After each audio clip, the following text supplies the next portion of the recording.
you ever find yourself wanting to travel somewhere with a little bit of everything and a ton of culture to soak in? If you do, then India might be for you.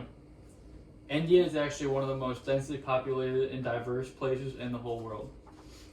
According to the Central Intelligence Agency, the population as of this year is over 1.3 billion, and that's actually the second highest in the entire world. And what makes that fact even crazier is that it's actually only 1/3 the size of the U.S. So if you think about that, if you like cut the United States into thirds and then crammed all those people in there, it's very, very dense. So that leaves a lot of room for a lot of different culture aspects. Today I'm going to be focusing on 3 main points. It's going to be the food, religion, and language. For my first point, the foods in India are wonderful. It's a place that prides themselves on their array of spices. Everything there does have a good amount of spice to it.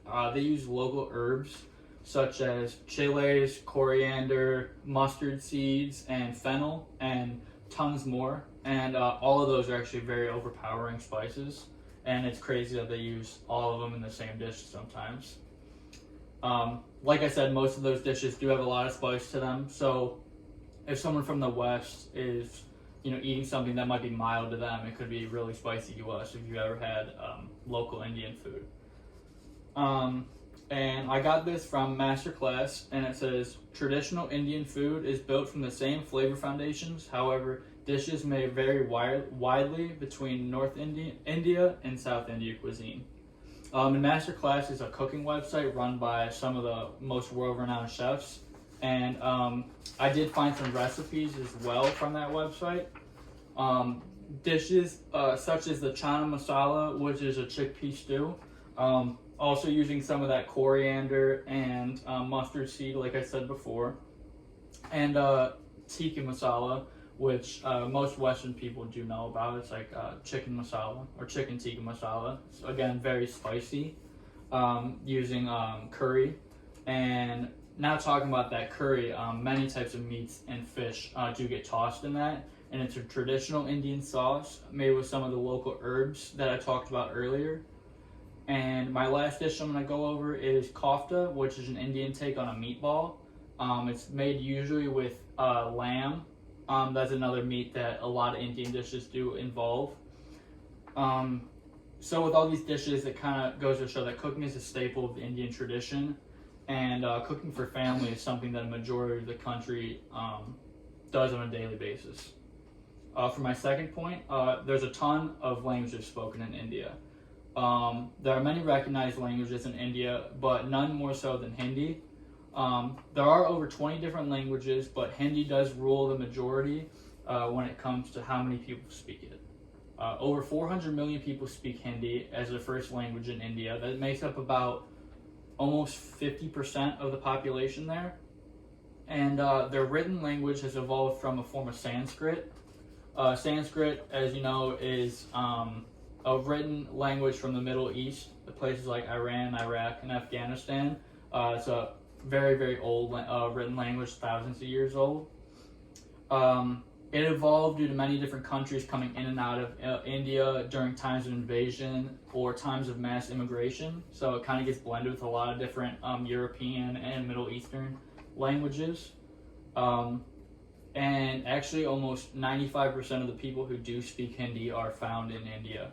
So it kind of is like the center section for that.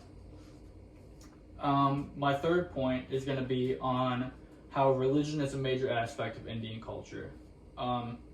India primarily practices Hinduism, and Hinduism is actually the world's oldest religion, outdating things like Christianity and Islam. I got this from a man by the name of Gavin Flood, who's a professor of comparative religion and specializes in Hinduism, that in India's population there are 700 million Hindus. And Hinduism is a polytheistic religion, so they do believe in more than one god, unlike Christianity. They have thousands of different deities, actually, all representing different aspects of their lives. And but there is one god above those gods, who they call Brahma, and Brahma is said to be the creator of the world and the universe and all the other gods that follow him. They also believe in an ancient system that ranks people in society known as castes, and the caste system is actually still followed today. It's a way of ranking people in society due to their economic standards and social standards. So the way castes are, you can be like the highest caste and you'll be really rich and people really think fondly of you. And the lowest caste is actually called the untouchables, which means that it's basically that you're poor, you're homeless, and society actually doesn't ever pay attention to you and they're not allowed to actually physically touch you. That one isn't practiced as much today just because in society it's kind of frowned upon. And they say that caste can be moved up and down the ladder depending on how good you were in your current life, because they do believe in reincarnation. And if you are, good in your society and you pay to different, to better your local area, they say you can reach a higher caste. And so, in conclusion, India is very old and very cultured, and they definitely pride themselves on their roots, and it seems that a lot of things that they did do thousands of years ago, they still stick to today. Are there any questions? Why did you choose India? I chose India because I knew that it was home to Hinduism, and I did study Hinduism a little bit in my comparative religion class, and I found it to be a very nice place to focus on. Anything else? No. All right, thank you. 6 minutes and 39 seconds.